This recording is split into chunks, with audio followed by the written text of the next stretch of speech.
Shri Ram Jai Jai Ram, Shri Ram Jai Ram Jai Jai Ram, Shri Ram Jai Ram Jai Jai Ram, Shri Ram Jai Ram Jai Jai Ram, Shri Ram Jai Ram Jai Jai Ram, Shri Ram Jai Ram Jai Jai Ram, Shri Ram Jai Ram Jai Jai Ram, Shri Ram Jai Ram Jai Jai Ram, Shri Ram Jai Ram Jai Jai Ram, Shri Ram Jai Ram Jai Jai Ram, Shri Ram Jai Ram Jai Jai Ram, Shri Ram Jai Ram Jai Jai Ram.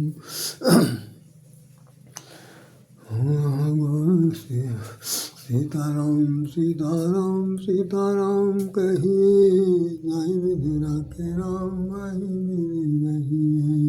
Sitaram Sitaram Sitaram कहिए, नहीं विधि रखे राम वही मेरी नहीं।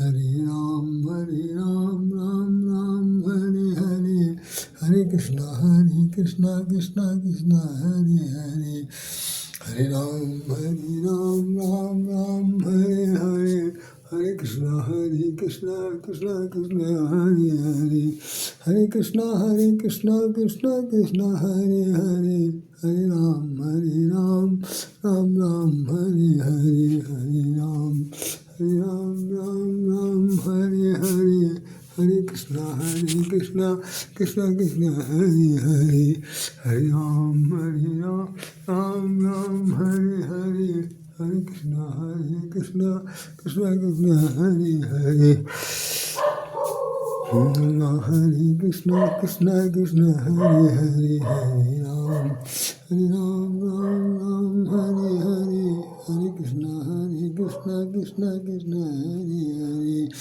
हरे कृष्णा कृष्णा हरे हरे, हरे राम राम हरे हरे, राम हरे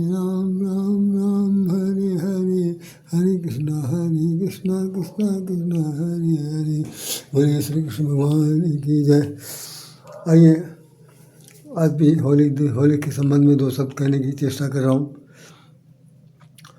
अभी कल हम लोगों ने ये चित्र देखा था और उसमें ये था कि सरजू के तट पर राम खेले होली।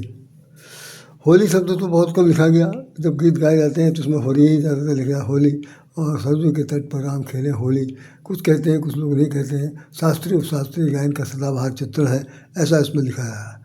कवि मित्र आशुतोष दुबे की बात तो यदि होली के संदर्भ में देखा जाए तो बरजोरी मरोरी भीजी चोली कलैया पिचकारी नैन बलम दैया हाय दैया इत्यादि बातें जो हैं वो सब इन्हीं में आया जा रहा है। आपके सामने एक चित्र और दिखाई पड़ रहा है कि देखिए कि संस्कृति विभाग के द्वारा अवध में होलिकोत्सव की सूफियाना रंग रंगी हुई एक अवध की शाम मनाई गई।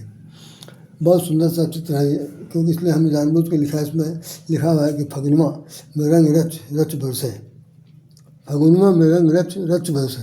फगुन में जो रंग है वो रच कर रहा है। जैसे आप मेहंदी लगाते हैं तो लोग कई बार महिलाएं कहती हैं कि देखो हमारे हाथ में रचा नहीं, मैंने उसकी जो क्या रही है, अरे जो उसकी गहराई है या उसका जो गाढ़ापन है या उसका जो अमिट गुण है वो मिटा नहीं है, मिट गया तो रचा नहीं रच गया, ये बात बताई जाती है।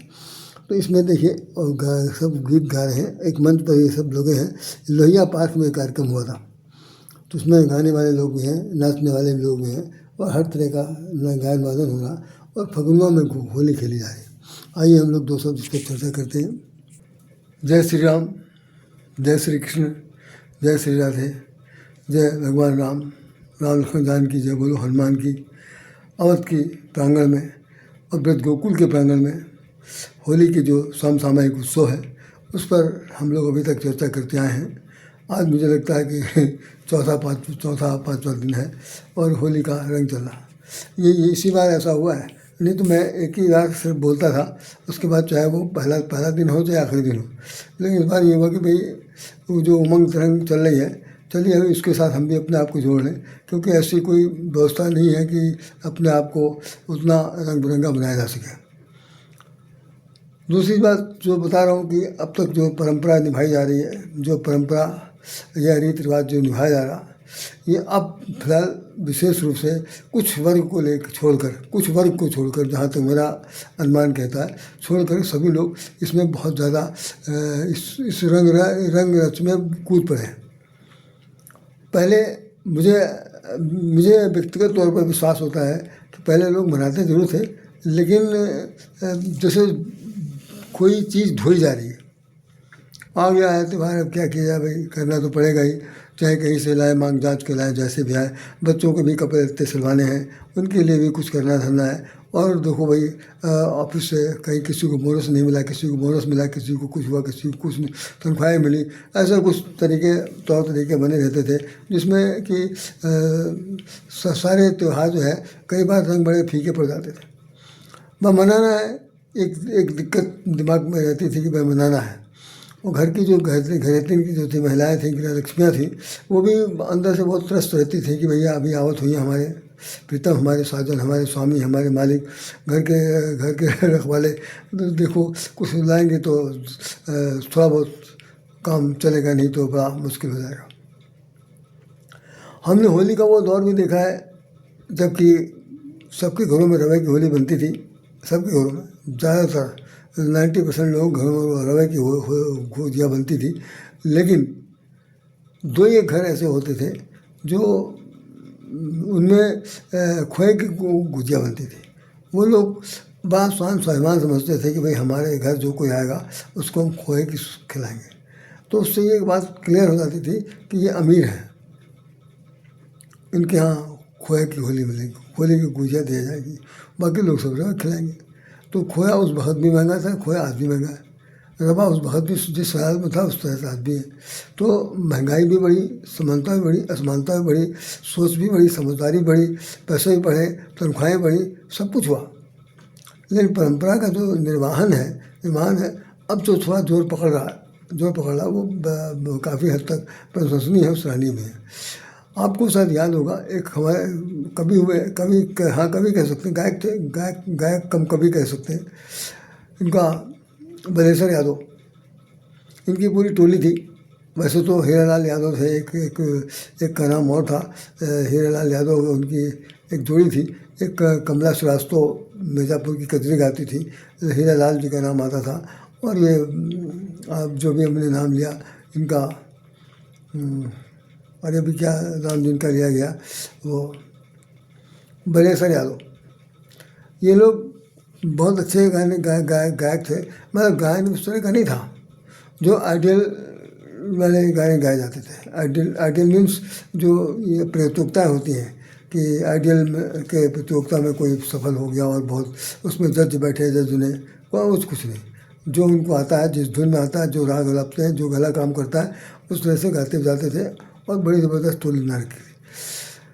उनको बड़ा फ़ायदा हुआ जिस वक्त मुलायम सिंह सरकार की, उन्होंने इस भारती जब शुरू किया, इस भारती में इनको भी इस भारती का पुरस्कार दे दिया।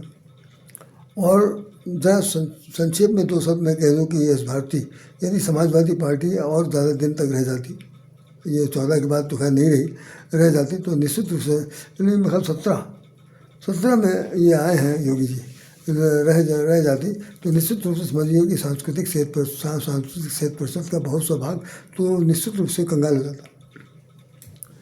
उन्होंने अच्छा, उसमें बहुत सारे चमचे थे, बहुत चमचे लोग थे, उन लोगों ने अपना आदमी फिट कर रखा था, उसके हिसाब से उनका कागजात जाते थे और वहाँ से ठप्पा लग के आ जाता था, मुख्यमंत्री के कैंप से, कार्यालय से, कहीं से भी रख के, और उन लोगों को यश भारती के लिए नाम दर्ज किया जाता है। जिनको कभी कलम पकड़ना नहीं आता है, जो गाने के नाम पर, गीत लिखने के नाम पर कुछ भी नहीं जानते हैं, उन लोगों को भी यश भारती पुरस्कार मिल गया।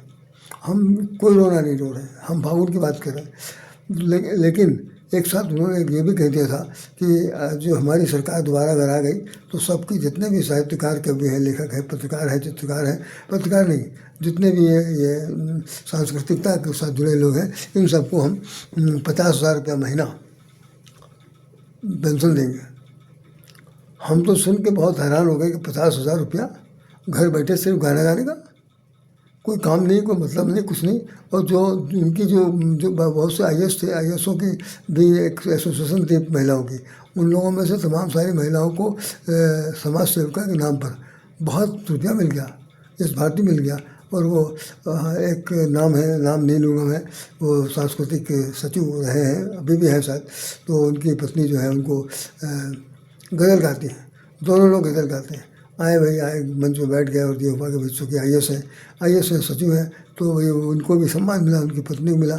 उनका नाम यश भारती में नहीं लिया गया, लेकिन उनकी पत्नी उनके ख़ानदान को दे दिया गया। शुरू में 83 नाम आए थे, 83 नाम से बढ़ करके 183 हो गया था। बाद में सरकार आई, वही चली गई। और तो मोदी इन्होंने, योगी सरकार ने उस 50,000 पर रोक लगाकर, पहले कुछ लोगों ने जिनको रोक लगी उन्होंने कहा कि 25 कर दीजिए, 20 कर दीजिए। उन्होंने कहा कुछ नहीं, जो दे दिया है पिछली सरकार ने, हमारे पास देने के खिलाने के लिए पैसा नहीं है।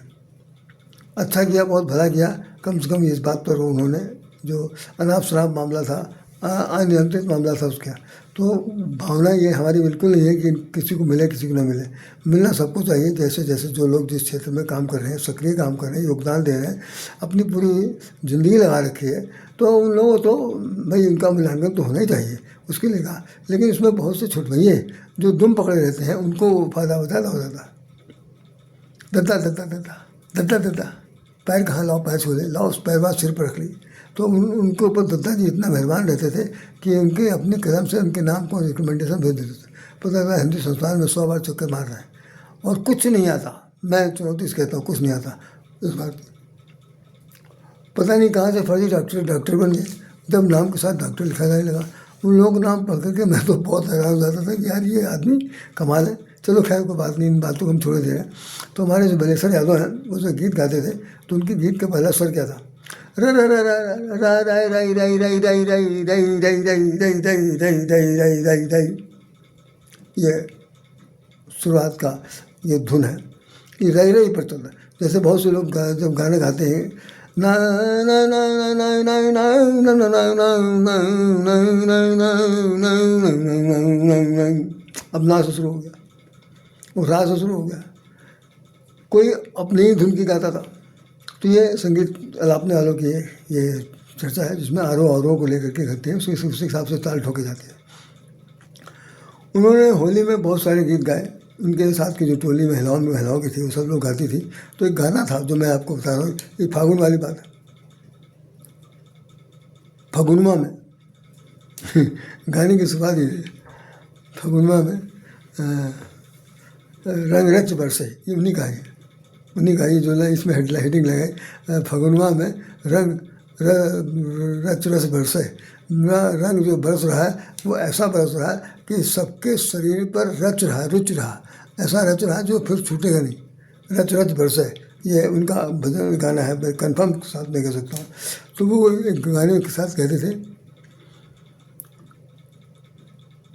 मूछ वाले भीगे बिन मूछ वाले भीगे। मैं उनकी धुन में तो नहीं गा सकता। मूछ वाले भीगे बिन मूछ वाले भीगे, अरे वहू भीग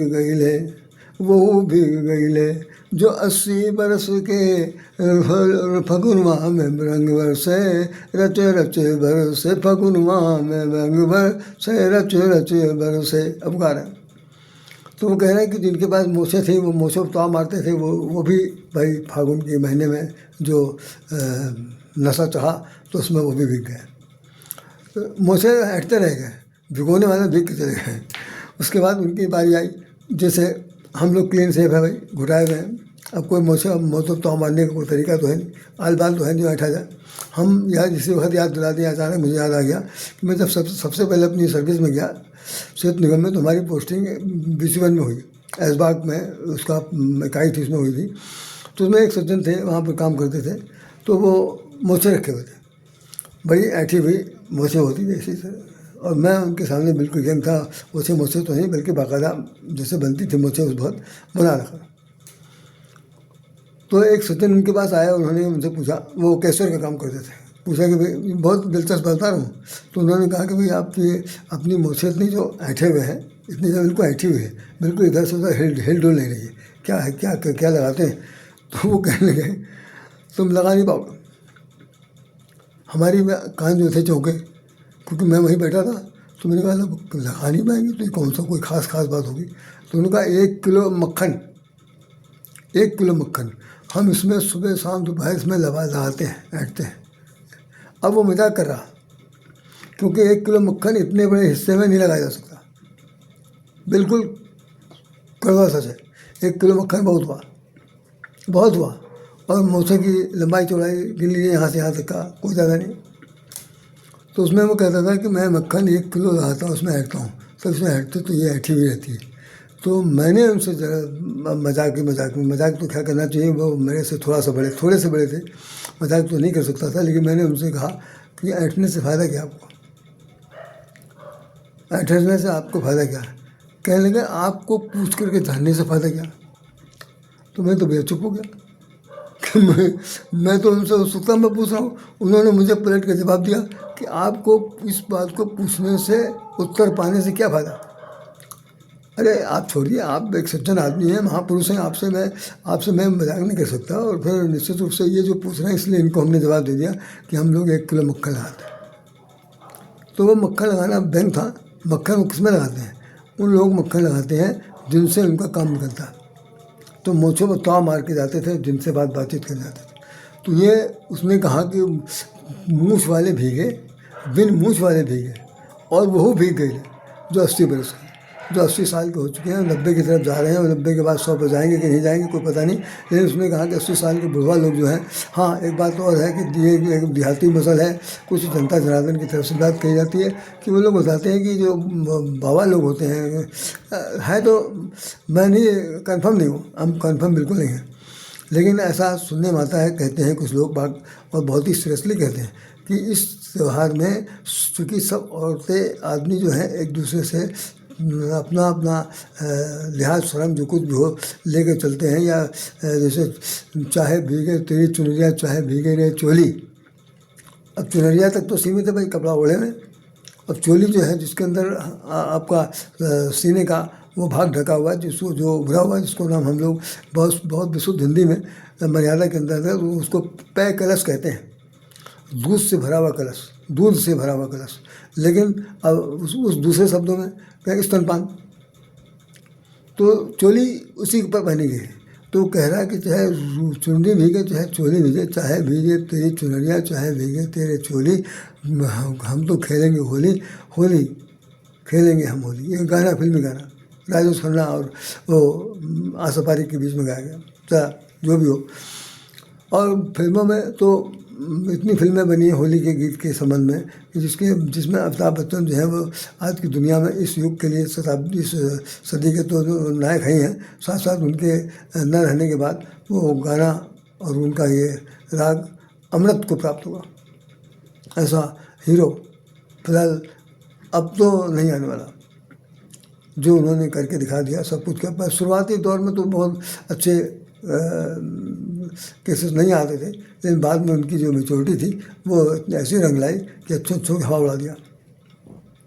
तो उनका भी एक गीत है, रंग बरसे वाला है, होली खेले रघुबीरा, अवध में होली खेले रघुबीरा, ऐसे करके।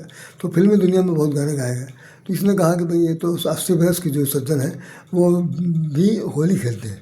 तो उनको नाम क्या दिया गया कि अरे, तो बंग देखिए, बंग है, औरतें कह रही हैं अरे तू इन्हें कहाँ समझा था वो, तुम इनको क्या समझ रहे हो, ये 80 साल के बुढ़वा ना है, बल्कि ये हो देवर लागत है। अब देवर की तरह सा भूमिका देख ली। देवर जो है बड़ से छोटा जो है भाई, वो देवर कहलाता है। तो अब जो घर का जो उनके सजन हैं, सैया हैं, फलाने हैं, ढमाके हैं, इन लोगों से हट करके देवर की भूमिका को दूसरी होती है मर्यादा के अंतर्गत। तो वो तो भाभी के लिए, भौजाई के लिए वो बेटे के समान है। और भाभी जो है माँ, बंगला भाषा में आप जानते क्या उनको भाभी क्या कहते हैं? बोदी माँ। माँ शब्द का इस्तेमाल होता है वहाँ पर। ये खचर पचर नहीं चलती जैसी और अन्य जात बिरादियों में ये कचरापन है। तो उन्होंने कहा कि जो 80 साल के लोग हैं उन लोगों के यहाँ उनको जब इस तरह से होली खेल रहे हैं जैसे लगा कि वो तो उनको देवर राजा लग रहे हैं। ये व्यंग है, लेकिन उसमें गाया। और मूछ वाले भीगे बिन मूछ वाले भीगे, वह भीग गए जो 80 बरस के थे। फगुनवा में रंग बरसे रच रच बरसे, ये गीत गाया गया था उनका। तो अब हम अपनी पॉइंट पर आते हैं जिस पर बात मुझे ख़त्म करनी है। तो रंग चाहे कोई भी हो, रंग के बारे में कहा गया कि जैसे रंग में सात रंग से स्पेक्ट्रम बनता है। स्पेक्ट्रम को कहते हैं वर्णपट, हिंदी में वर्णपट नाम है, अंग्रेजी में स्पेक्ट्रम कहलाता है। और ये स्पेक्ट्रम जो है सतरंगी कहलाता है। सतरंगी इंद्रधनुष के रूप में जाना जाता है, जो भगवान सूर्य नारायण के किरणें जो निकलती हैं उसके अंदर 7 प्रकार के रंग होते हैं। उन 7 प्रकार के रंगों में 4 रंग जो है प्रमुख हैं, हरा, लाल, नीला, पीला। इसके बाद इन्हीं 4 रंगों से 12 प्रकार के रंग बनाए गए। तो वो 12 रंगों का स्टिक पूरे मार्केट में बिकती है अभी भी। अब और रंग मिला के कोई क्या बनाया मुझे नहीं पता, लेकिन 7 रंग जो ईश्वर प्रदत्त है, भगवान की तरफ से दिए गए हैं, वो प्रकाश की किरण से प्रकाशित होते हैं। जब पानी बरसना होता है तो ये देखिए एक इंद्रधनुष सा पूरे पूर्वांचल में या जहाँ सूरज डूब रहा होता दिखाई पड़ता, तो वो रंगों से रंगा हुआ ये। तो उन्होंने कहा कि भाई ये जो लाल रंग है, ख़ास तौर से होली के दिनों में लाल गुलाल, पीला गुलाल नहीं, हरा गुलाल नहीं, नीला। टेसू के फूल की बात जरूर कही जाती है। टेसू का रंग पीला भी है, एक दूसरा एक फूल आता है पलाश, लाल रंग का भी होता है, पीले रंग का। तो कहते हैं उन फूलों को रात में भिगो करके सड़ा करके जैसे वो उसमें से रंग निकाला जाता है और बड़ी सुगंधित होती है, उससे पिचकारी भर भर के मारते हैं। अब भैया वो कहाँ चला गया? अब ना उसकी कोई फैक्ट्री है ना फैक्ट्री। अब जो रंग आ रहे हैं वो लगाने के बाद आधे ज़्यादा आदमी तो पागल हो गए घूमता, नाक में नशा चल गया, सिर में चढ़ा चल गया, कहीं आँख में घुस गया तो किसी आँख फूट गई, किसी कुछ हो गया, सब कुछ होता। पहले के नहीं, भगवान श्री कृष्ण फूल की होली खेल लें, नहीं तो ये पलाश की और उसकी सुगंधित जितनी भी फूल है उनके है। तो लाल रंग जो है विजय का प्रतीक है, लाल रंग प्रेम का प्रतीक है, लाल रंग अपनत्व का प्रतीक है, लाल रंग सौर वीरता का प्रतीक है, लाल रंग विजय की पताका को फहराने के लिए उत्साहित करने वाला रंग है।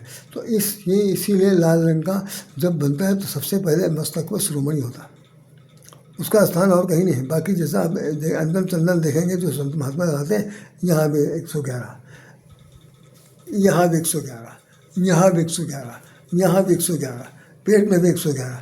क्या है भैया, मुझे तो कबीरदास की बात याद आती है कि वो तो मुझे ऐसा फटकार मारते हैं कि अच्छो हवा खिसक जाती है। कहते हैं जप माला छापा तिलक, जप माला छापा तिलक स्वरने को काम। माला जप रहे हो और 111 का तिलक लाए पड़े हो, आज तक कोई काम तुम्हारा सरे नहीं को काम, आज तक काम तुम्हारा बना नहीं। ये नौटंकी किस बात की है? ये कहा बात का दिखावा है, फेंको, छोड़ दो। नहीं तो ये भगल बनाए पे जो घूम रहे हो, इसको तुमको देख करके आधे से ज़्यादा लोग जो हैं वो तुमको महात्मा समझेंगे, लेकिन तुम अपने साथ खिलवाड़ करो।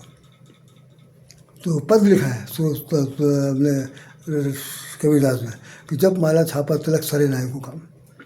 उसी जगह पर उन्होंने लिखा है काव है गंगा जल पिए, काव है नर गंगा जल पिए, जाके नाम नावत ही है। जिसके हृदय में राम का नाम नहीं है, जिसके हृदय में राम का प्रेम नहीं है, जिसके हृदय में प्रेम के रंग का लाल गुलाल नहीं है, जिसके हृदय में प्रेम का वो उत्साहवर्धन करने वाला वो तत्व नहीं है, तो क्या खेल खेल रहा? कुछ नहीं। तो हमारे आपके जीवन में चूँकि विजय हो चुकी है, और विजय किसकी हुई है? भक्त की हुई है। भक्त की विजय हुई है, भगवान प्रसन्न है। भगवान को बहुत बड़ी प्रसन्नता है कि आज उसको गोद में बैठा करके लाड प्यार कर रहे हैं। हमने उसकी भक्त फिल्म देखी थी, तो देखा था कि तो अपने जंघे में बैठा करके उस बालक को नरसिंह जो है नरसिंह भगवान जीभ निकाल, चूँकि शेर का मुँह है, जीभ निकाल के ऐसे ऐसे उसके सारे गाल वाल को, मुँह को, मस्तक को सब चूम रहे हैं, चाट रहे हैं। मतलब कहना है कि भगवान इतना क्रोधित है, गुस्से में है कि सब लोग उनकी स्तुति कर रहे हैं, प्रार्थना कर रहे हैं कि अब अपना गुस्सा शांत कर दीजिए, समन कर दीजिए। ये बालक जीत गया है, बालक जीत गया, आपकी विजय हो, आपकी जय हो, आपकी जय हो। तो बुझा करके वो थोड़ा शांत होते हैं और प्रहलाद को गोद में लेते हैं। तो शांत हो गए, गोद में ले लिया, अपने दिल से खिला लिया। जिसका वध करना था उसका वध कर लिया, जिसने स्वांग बेचा था उसकी मृत्यु को ख़त्म कर दिया गया। अब जो खुशी मनाई जा रही है वो फागुन की फगुनाहट है। फगुनाहट को हमने बहुत शुरू में अभी कह दिया था पिछले दिनों। फगुनाहट उसे कहते हैं जो फागुन के आने की आहट, जैसे मेरे साजन के आने की आहट पता चलेगी, उनके आने की आहट में जैसे कोई चीज़ चलती है तो उसकी आवाज़ खटखड़ाओं की आवाज़ है, पैर की आवाज़ है, पैदल की आवाज़ है, सरसराहट की आवाज़ है कि चुप्पे चुप्पे आ रहे कैसे आ रहे, इसको आहट कहते हैं। तो फगनाहट, फागुन के आने की आहट जब आती है तो सबसे पहले है कि हवाई पर चलना शुरू होती है। उन हवाइयों के साथ ये औरे भौरे आते हैं, ये इस बात का संदेश देते हैं कि भैया सुनो, चैतन्य हो जाओ, आ रहे हैं, अभी आपका सबका दिमाग जो है वो बिल्कुल दुरुस्त कर देंगे। तो कौन आ रहा? कुंवर के नहीं आ रहे हैं। किसके साथ खेलेंगे? तुम्हारे साथ खेलेंगे, रंग बदल के खेलेंगे। कोई मैं तो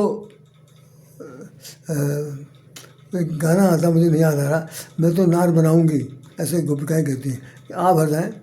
इस बार हमने औरत का नचा दे, धोती पहना के औरतों वाला नचा न दिया तो हम फिर औरत नहीं। भगवान श्री कृष्ण जो है वो भागे भागे फिर रहे कि भैया कैसी पकड़ हो जाएगी, लेकिन पकड़ में आ गए। उन्होंने सबने उनको नारी बना दिया।